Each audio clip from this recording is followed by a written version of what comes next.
नमस्कार। यह है कहानियों का संसार किस्सा कहानी।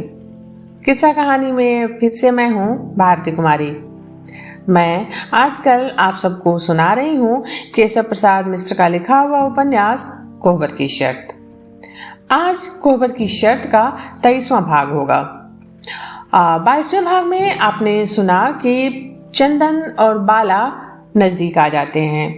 बाला एक लड़की है गांव की जो गोदना गोदती है। गोदना जिसे टैटू कहते हैं अभी मॉडर्न टाइम में, वो गोदना गोदने वाली लड़की है। और पहली बार उसका चंदन से आमना सामना होता है जब वो गुंजा को गोदना गोदने उसके आंगन आती है। वहीं पे दोनों की हल्की फुल्की बातें होती है, चंदन और बाला की। तो जो बाला की उम्र है, उसकी खूबसूरती, उसकी चपलता और उसका बोलने का तरीका, और चंदन उस वक्त जिस मानसिक और भावनात्मक अवस्था से गुजर रहा होता है, उस वक्त उसका बाला से मिलना चंदन के लिए एक मरहम का काम करता है। उसे पहले तो थोड़ी चिड़चिड़ाहट होती है, लेकिन बाद में उसे बाला की बातें थोड़ी थोड़ी अच्छी लगती है। तो कहानी में होता है कि बाला उसे कहती है कि तुम भी अपने खेत पर मचान बना लो, ताकि ऊपर खेत के फसल के लेवल से थोड़ा ऊपर मचान बनता है जिसपे बैठ के या रात में वहाँ सोते भी हैं फसलों की रक्षा करने के लिए जानवरों से, और ताकि अच्छे से खेत की रखवाली हो सके। तो बाला ही चंदन को कहती है कि तुम भी अपने खेत पे क्यों नहीं मचान डाल लेते। फिर चंदन उस खेत पर मचान बनाता है, और जब चंदन पहली रात उस मचान पर जाता है तो उस रात बहुत घनघोर बारिश होती है, और उसी बारिश के बीच में बाला वहां आ जाती है। अब आगे सुबह दोनों सब उठकर अपने अपने घर चले गए थे। चंदन की नींद खुली तो मौसम कुछ कुछ साफ हो गया था। पानी के उमड़े हुए बादल तो नहीं थे, लेकिन हल्की हल्की झींसी पड़ रही थी। झींसी का अर्थ है यहाँ पे फुहारे पड़ना। जैसे बारिश खत्म हो जाती है और बादल लगे हुए होते हैं तो हल्के हल्के फुहारे पड़ते रहते हैं, उसी को यहाँ पे झींसी कहा गया है। मचान पर बैठे बैठे ही उसने चारों ओर सरेह में नजर दौड़ाई। जोंधी जनेरा और अरहर के पौधे रात के पानी की मार से जैसे पस्त होकर झुक गए थे। करीब करीब सभी खेतों में पानी भर गया था। नीचे पैर लटकाकर चंदन चांचर पर कुछ देर बैठा रहा। रात की बरसात मन में सिहरन भर देती थी। पोर पोर ढीले पड़ गए थे, रग रग की जकड़ खुल गई थी, लेकिन देह में सुस्ती और नींद न आने से आंखों में कड़वाहट भरी हुई थी। जी चाहा फिर लेट जाए, लेकिन माल गोरुओं को नाद से लगाने को देर हो रही थी। दरी, लाठी और ओढ़ने वाली चादर कंधे पर रख धीरे धीरे मचान पर से उतर गया। डरार पानी में डूब गए थे। डरार मीन्स मेड़, जो खेतों के बीच थोड़ी ऊंची भूमि होती है जिस पर लोग आ जा सकें। डरार पानी में डूब गए थे। निर्मल जल में डरार के ऊपर उठी हुई दूबों को रौंदता हुआ चंदन द्वार की ओर चला। बारी के बीच से बाला की मड़ई से सटकर राह गई थी। मड़ई के पास पहुंचा तो अनायास ही निगाह घूम गई। बाला नांद पर लगी भैंस को कुट्टी दे डाल रही थी। चंदन से देखा देखी हुई तो बाला के मुंह पर गुलाबी हंसी बिखर गई। चंदन फिर आगे बढ़ गया। चंदन द्वार पहुंचा तो ओंकार ने गोरुओं को नाद से लगा दिया था। लाठी दरी रखकर वह भूसी और जूठ ले आने घर चल दिया था। घर पहुंचते ही गुंजा ने टोक दिया, आज तो देर हो गई, आंख लग गई थी क्या? हाँ, चंदन ने धीरे से कहा। बहुत धीरे से बोल रहे हो, आंखें तो चढ़ी हुई हैं, नींद नहीं आई क्या? आती भी कैसे? रात का पानी, बाप रे, बचे की भीग गए थे। एकदम सराबोर, चंदन ने ठठाकर हंसते हुए कहा। अच्छा लाओ भूसी दाना दो, हाथ मुंह धो के अभी द्वार से पलटता हूँ, बड़ी भूख लगी है, कोई बढ़िया चीज बना के रखे रहना। दाना भूसी देती हुई गुंजा उसका मुंह निहारते रही। ब्याह के बाद आज पहली बार चंदन खुलकर बोला था, अपने की तरह आत्मीयता दिखाकर। चंदन दूध लेकर लौटा तो जलपान तैयार था। मोटे मोटे घी में तले हुए 4 लिट्टी और बड़ी सी गुड़ की एक भेली फोड़कर थाली में फैलाकर गुंजा ने चंदन के आगे सरका दी। चंदन खाने लगा। गुंजा ने सारा दूध औंटने के लिए कढ़ाई में डाल दिया। चारों लिट्टियां खाकर जब कटोरे भर गरम दूध पेट में उतार गया तो पीछे के खंभे से पीठ टिकाकर चंदन बोला, अब जाके देह में जान आई है। काहे? आज क्या बात है? अब तक बेजान कैसे हो गए थे? गुंजा ने थोड़े आश्चर्य से पूछा। चंदन ने कहा, अरे देह ही तो है, डूबती उतराती रहती है। चंदन की इस चितवन में गुंजा ने कुछ नयापन पाया, कोई भेद भरी दृष्टि। एक अजीब से जिज्ञासु भाव से वो चंदन को देखते हुए बोली, आज क्या बात है? कुछ नहीं, तुमने पूछा तो वैसे ही कह दिया। सकल पदार्थ यही जग माही, कर्महीन नर पावत नाही। अब मेरी कौन कौन बात जानोगी? थोड़े दिन में मेरा ब्याह होगा, मेरी औरत आएगी, मैं पूरा गृहस्थ बन जाऊंगा। फिर मुझ में नया क्या रह जाएगा? और कभी रहा भी नहीं था। जो था उसका मोल भाव करने वाला हाथ उठ जाने के बाद आया। ये कहते हुए चंदन उठकर वहां से चला गया। गुंजा वैसे ही मुंह ताकती रह गई। उसके बाद से भादों की हर रात चंदन ने पश्चिम की बाड़ी वाली जनेरा के खेत की मचान पर ही काटी थी। अब कुछ महीने बीत गए तो जनेरा की बालें पकने लगी तो रात में सियार और बंदर खेत पर अधिक चोट मारने लगे। रात में अब सोने का समय कम मिलता, अगुरवाई में जागना पड़ता था। चंदन ने बाला को मचान पर रोज रोज आने से मना किया। अरे बाला, आखिर ऐसे कब तक चलेगा रे? बाला बोली, जब तक चलता है चलने दो ना चंदन।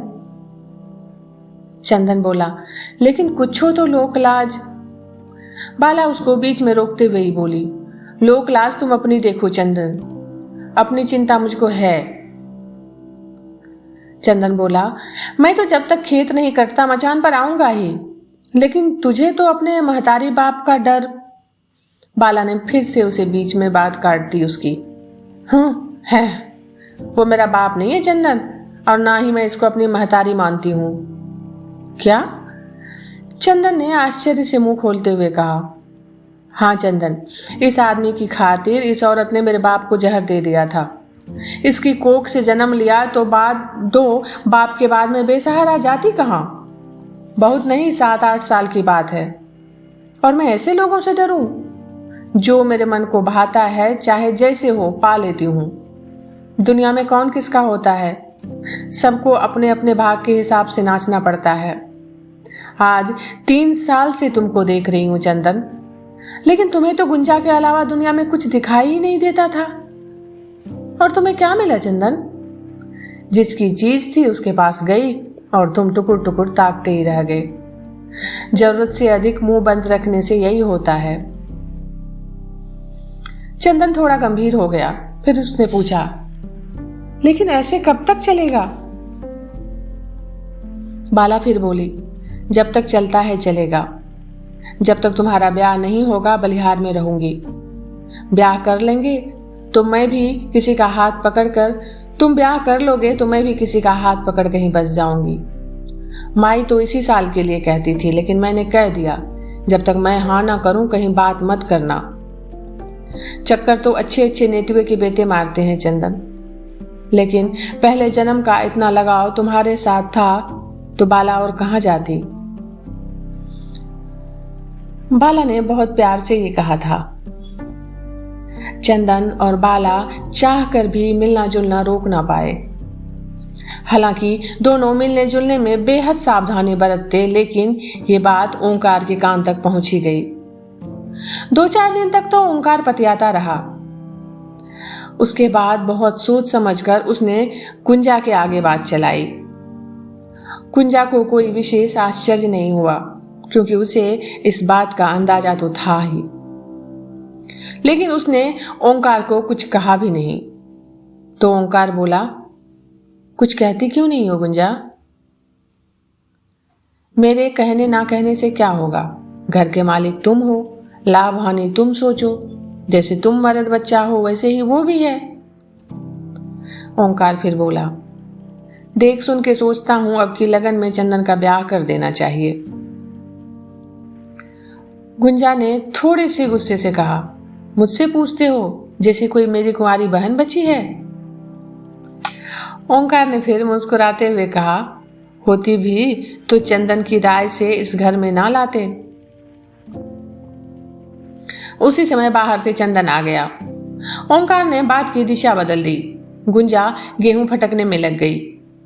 चंदन के बैठते ही ओंकार ने पके हुए खेतों के कटवाने की बात छेड़ दी। पहले किधर से खेत कटेंगे चंदन? पक तो सभी गए हैं भैया, पश्चिम की बाड़ी वाले पर बानर से यार अधिक चोट मारते हैं, पहले वहीं कटवा दिया जाए। वैसे जो तुम्हारी मर्जी। हमारी मर्जी की बात नहीं है चंदन। घर गृहस्थी निमन बाउर कुल खानदान की इज्जत के मालिक तुम हो। जो अच्छा समझो करो। जहां कोई बात समझ में ना आए हमसे पूछ लिया करो।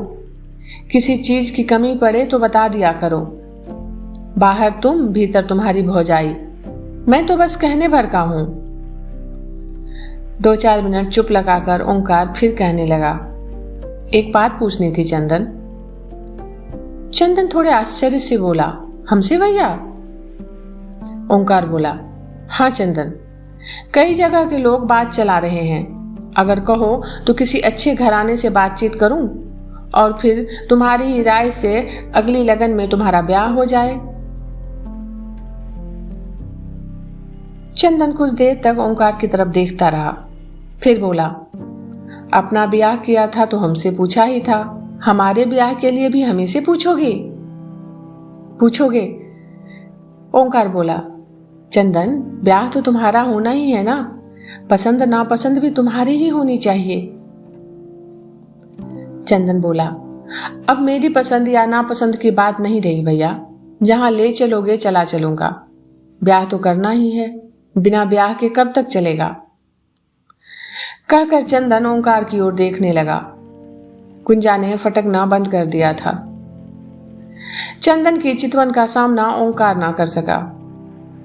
ओंकार बातचीत के सिलसिले में बाला की संबंधों की ओर इशारा करना चाहता था, लेकिन छोटे भाई की करुणा के आगे वो स्वयं ही चित्त हो गया।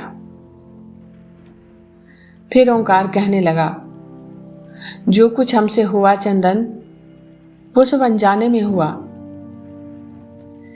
ये भी मैं पूरी तरह नहीं कह सकता ना, लेकिन क्या करूं, जो हो गया सो हो गया। मन में उसी एक बात का दुख लिए रहोगे तो आगे के दिन कैसे कटेंगे? तुम दोनों मुझसे छोटे हो, लेकिन पीछे का भूल विसार के यदि खुश मन से नहीं रहोगे तो मेरे मन की कसक कभी दूर नहीं होगी। अब भी तुम ही हो, मेरे बाद भी तुम्हें ही संभालना है।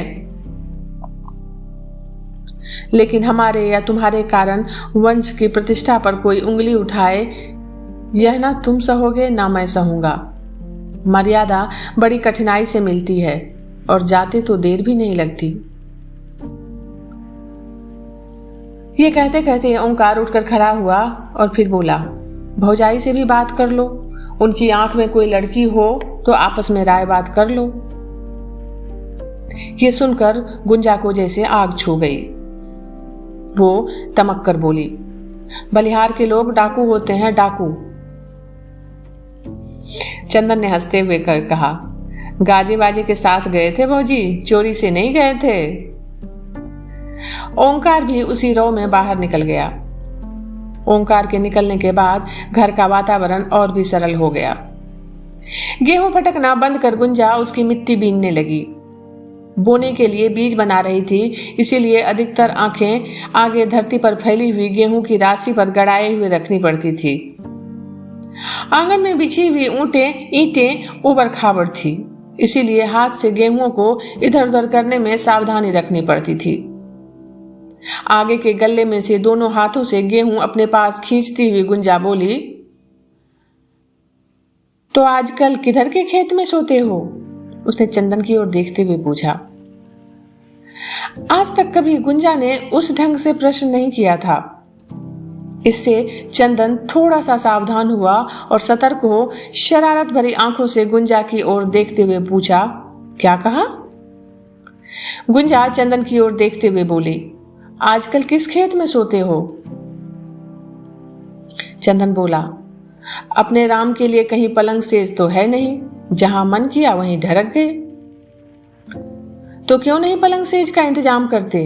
गुंजा ने फिर पूछा।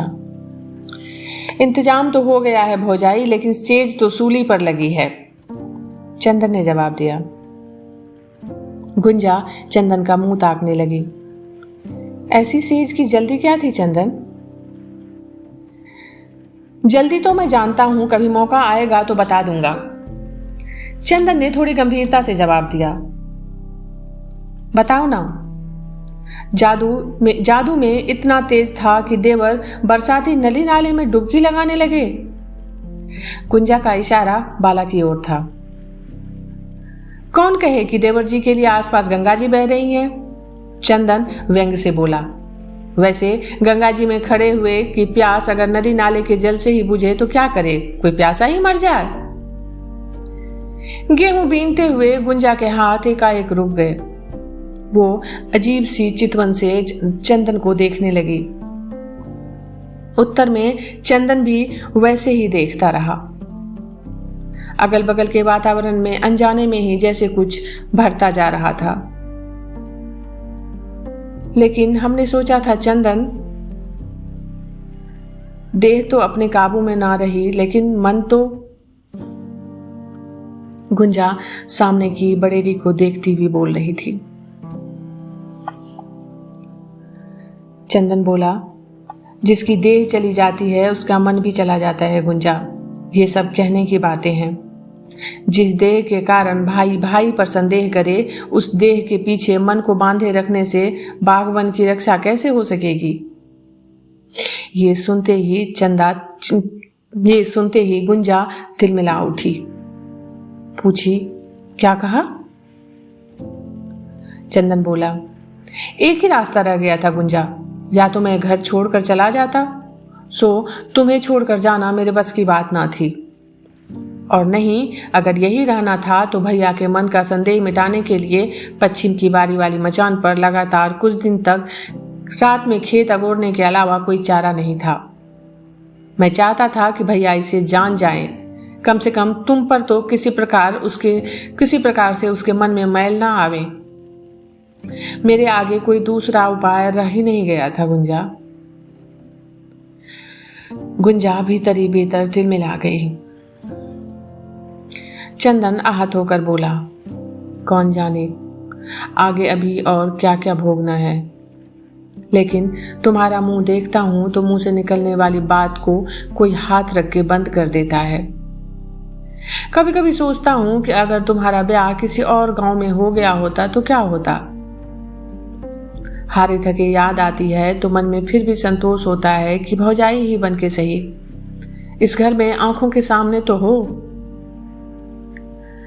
चुप लगाकर चंदन ने सामने की दृष्टि हटाकर गुंजा की ओर देखा तो पाया कि उसकी आंखों से धार बह रही है।